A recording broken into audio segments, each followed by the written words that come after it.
What is going on, everybody? Welcome back to another episode, another awesome show we have for Funnel Vision. Today we have Kara Redman. I'm very excited. I actually connected with you very randomly on LinkedIn. I look up to you. I follow you on LinkedIn. You got tens of thousands of followers. So I was kind of humbled and kind of really in a cool spot when you're like, yeah, I'll definitely come on the show. So I'm super excited to have a conversation with you and dive into how you've been able to grow your agency, how you've been able to help other founders raise all sorts of money and all the things that you do to kind of grow your business. So for those who don't know, let's hear your humble brag or your not so humble brag as we start with every show here with Funnel Vision. So what have you been able to do for clients? What have you done for your own business?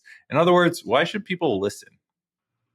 Thanks for having me. First of all, I'm so excited to be here and I love the connections we make randomly on LinkedIn. It's been so serendipitous and the best connections I've had. I think my humble brag is we never niched down. I kind of came from bigger agencies and wanted to serve the kinds of clients and projects that I found interesting. And in the past decade, we've helped founders and marketing professionals launch startups from the ground up, raise $10 million in funding, build brand equity. They've merged, acquired other companies. They've gone public. They've exited.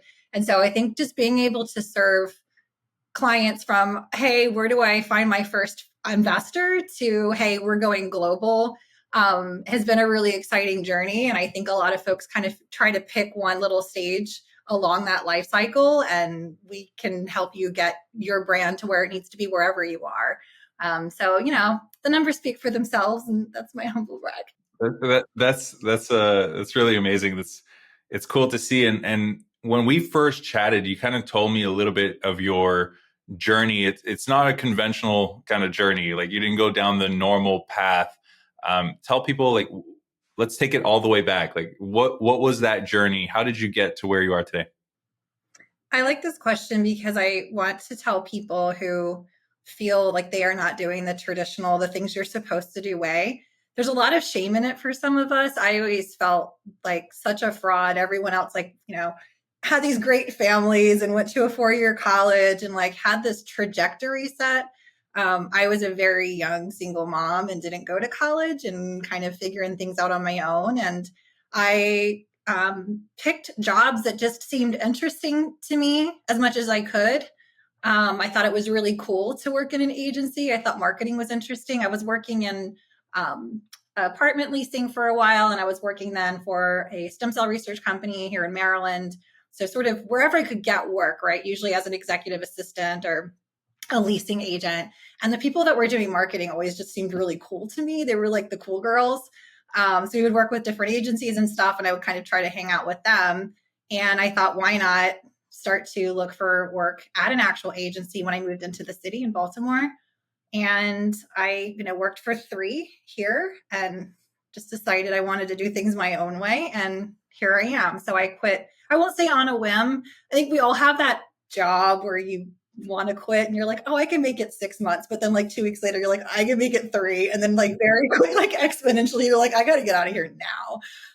And when they started to pull in the OKR system and I had to do all this additional metrics work, I was like, or I could just give you my notice. And I started Backroom and decided, so I left in March of 2014. And I said, if I don't have my first paying client by June, I'll go find a job. And by April, I had a $20,000 contract and I haven't looked back. So it's worked. There you go. And then it started. So walk people through, what do you do at Backroom? How does Backroom, how is it different from other agencies? How is it similar to other agencies? A lot of the people who listen to this show and who are part of the Funnelytics world, they're more performance centric types of agencies. Well, they'll do ads and funnels and pages and kind of optimizing these systems. How do you approach marketing? What does your agency look like? All of those things are tactics, and they're things that you can learn through different certifications and getting experience from people, right? To me, you can just have a level of experience in performance marketing or brand marketing that I think most of us can learn. Backroom to me was really an experiment.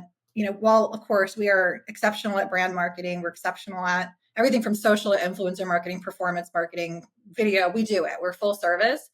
But that to me is the vehicle to what we're trying to create, if you want to call it my why, which is I think leadership is broken in our country, at least. I think that we accept a lot status quo. Frankly, I've sat and watched bosses throw things across the room and yell at people.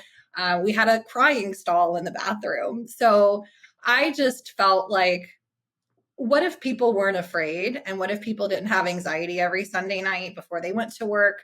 What if it didn't matter if someone was in a seat at 9 a.m.? What if I had everything that I wanted in my workday? And started to think about what does people first really mean to me.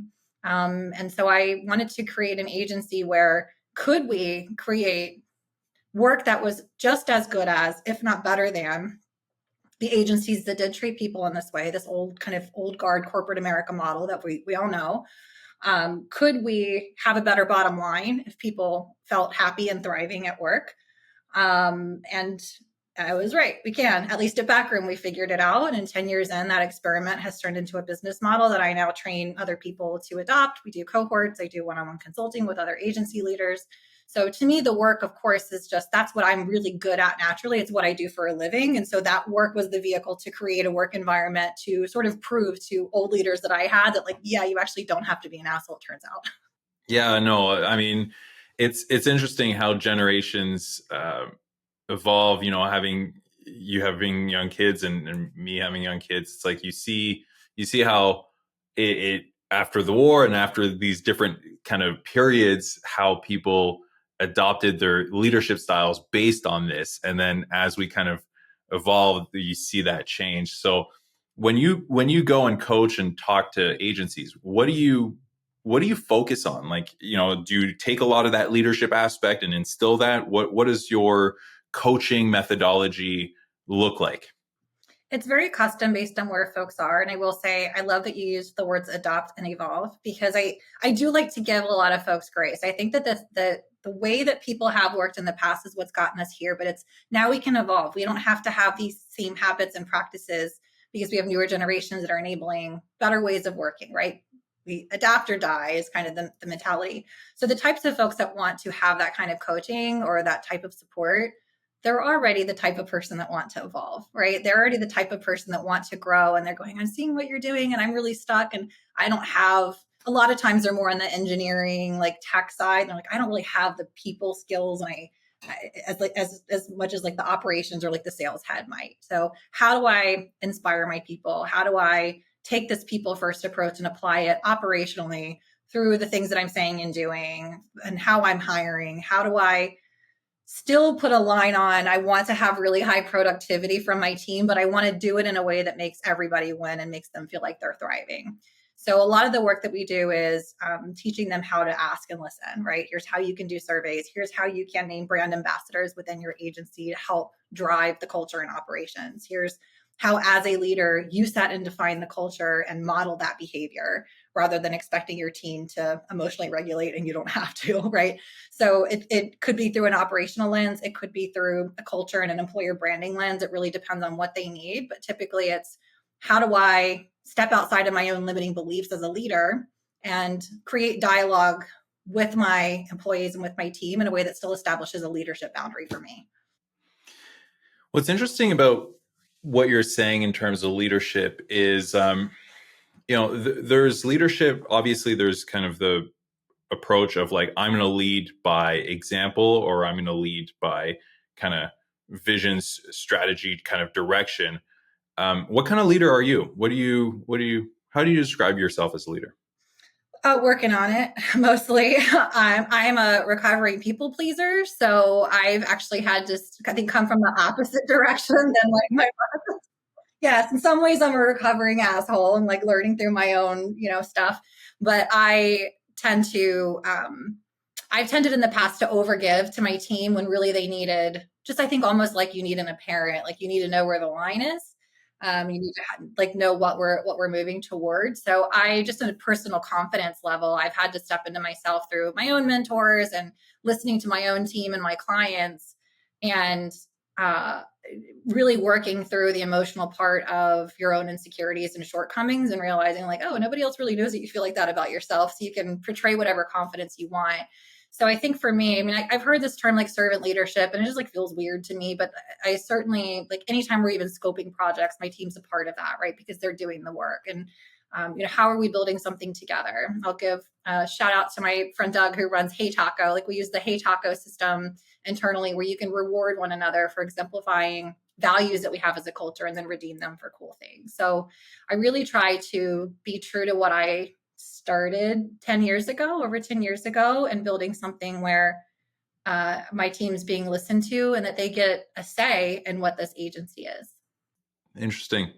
I want to kind of touch on something that you do as a leader that is pretty unique, different than most agency owners.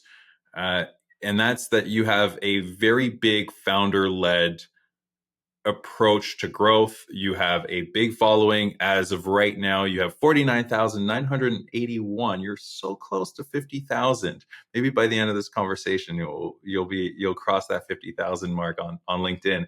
But that's it's incredible. It's impressive. Congratulations. Where does that fit? Like because a lot of times founders, leaders don't, they tend to kind of be more reserved, especially in the agency world.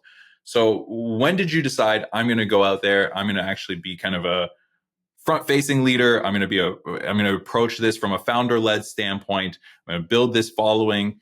And how has that served you so far? It actually happened somewhat accidentally. That I had around 3,000-ish followers January of last year.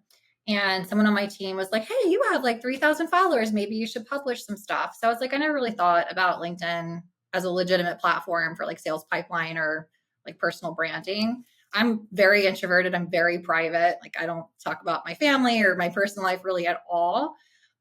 So it's certainly been I don't know. There's something that happens when you start to publish online and people pay attention that makes you feel exposed almost. So it's been really an interesting journey for me in determining what people have access to. But I was just standing in line getting coffee with one of my 8 team members, and I was like, is this post stupid? It's got a picture on me. Is that really cringe? Like, she's like, just fucking publish it, Kara, and like see what happens.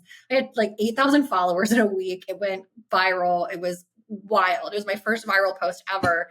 And the beautiful thing of it, I started getting business for it. And so my mentality has been more that I'm very invested in my team succeeding. I'm very invested in my clients succeeding. And if me throwing myself out there a little bit more and growing into that vulnerability helps everyone win, I'm going to do it. And they coach me too, where I'm like, again, is this dumb? Is this stupid? And, my social media manager, Jasmine, who's amazing, she makes me like checklists and stuff for TikTok. And she's like, this one's cringe. Don't post it. Right. So I do have people looking out for me. But the funny thing about being very visible as a founder is, or as anybody, I think, is you just kind of start to get used to the shit that comes with it. Like I remember being really unnerved and shocked that like people were so mean to me when that first post went out. And I'm like, told my partner, I was like, just pick the comments I need to reply to. I can't even read them. And at this point, I mean, I had one go viral, I had like 14 million views a week or two ago. I just start to mute the notification because after 2,000 comments, like there's nothing new you're going to see. So I'm learning to have those parameters, but always keeping focused of there are people that are getting value. There are people that I am helping, and it is driving business for my agency and my team. If I stay focused on that, then it all is worth it. It's interesting because I mean, first of all, you've had many kind of posts go super viral. And are you talking about the one where you talk about this fun mouse? Is that is that your biggest one? That was my biggest one. So my biggest one before that had 2.5 million impressions. And that one has, last time I checked, 14 and a half. And it's still getting comments. Wow. For those listening, it was a post about how like Apple has the mouse and the plug is at the bottom of it, and basically it's like a really crappy design, and you can make mistakes. So just kind of keep going. That was the essence of the post, and that essence got lost. And people were like, "What about Logitech and these long valuations about Apple and their stock and like, oh, you got their valuation wrong. I'm like, the whole point is that we're all doing okay. Exactly. Like people didn't care. It's just like you're shitting on Apple. And of course you don't do that to the Apple nerds. They're But that's such a great example of illustrating what I was just saying is like most won't get it, but the few who are like, I needed to hear that, that's what it's for. Like that's all that matters to me. totally. Tell me, like, from your perspective, throughout this whole journey, where was your tipping point in your story? Where was kind of that thing where you're like, yeah, I understand now where I'm supposed to go. I understand how this is going to work. I understand where, was it an event? Was it a series of events? Kind of what did that look like? This one is a really interesting question for me because I think a lot of times people who have had tremendous success talk about like a single moment or some aha that has happened that changed everything. And yes, I've had a lot of game changing moments and I hope they continue to happen. But I feel like for a lot of us, we get our margins get thin, we're crunched, desperation sinks in. I've never had something that just like broke the dam down and like the flood came in and saved me. It's always been incremental. And it's painful, right? Because you just sometimes want that life raft and feel like everything's okay. But then when you do even get a little bit of a flood coming in, like there's always uncertainty, right? And I think, I mean, like Snoop Dogg is still making commercials. We're all out here hustling, right? Like nobody's made it. And if they have, you don't know their name because they're hiding somewhere.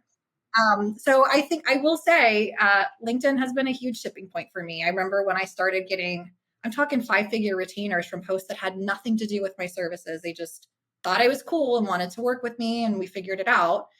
Um, Came from my LinkedIn, and I just remember having this moment like, was it that easy the whole time? But no, like I had to build toward that, right? I had to do all of this heads down work to build this agency, but I firmly believe that people buy from people. And if your bio is optimized and you're showing your work in other places, the right people find you. And again, going back to people first, like right fit relationships are everything, I think, in life. Yeah, I agree. I mean, at the end of the day, there's a reason why Elon Musk has hundreds of millions of followers and Tesla has, in the millions, right? There's a reason why you see these things because at the end of the day, it's about the person. It's not about the business. Obviously, your products, your services have to back up your claims and everything that you do. Otherwise, people just won't buy from you in general. But um, it's really, especially nowadays in internet land, it's hard to build a Walmart, right? It's hard to build a faceless business because there's so many of the same businesses, right? So it's and now comes forward, okay, well, who's that leader behind that? Who's that face? Who's that person? So would you consider that to be your best growth tactic, to kind of build that founder led approach, be the face? Like, for the people who don't want to, what do you say to them? And do you consider that to be your best growth tactic? Yeah, and LinkedIn is not paying me, but when I say LinkedIn changed my life, I mean it. And I think it's because I'm going to kind of double answers for a couple of your questions. I think it's not for everyone, right? It depends on your goals. But I wish that I had had less uncertainty about being myself in public spaces. I think it's really hard for a lot of us. The world is a tough place and the internet is even tougher. And I've had a hard time on LinkedIn with hate mail and hate DMs and criticism and people who just don't want me to do well. And it's a work platform. I can only imagine what some of these TikTok influencers are going through, right? Seriously, Like, Instagram? Oh man. I'm like, you'd be amazed at some of the things people will say connected to their work profile. But again, I think it's just if you're focused on your own goals and you're doing things that are advocating for yourself and your interests and helping other people in the process, like once you get some of that backlash, it's almost worth it. So yeah, I think I recommend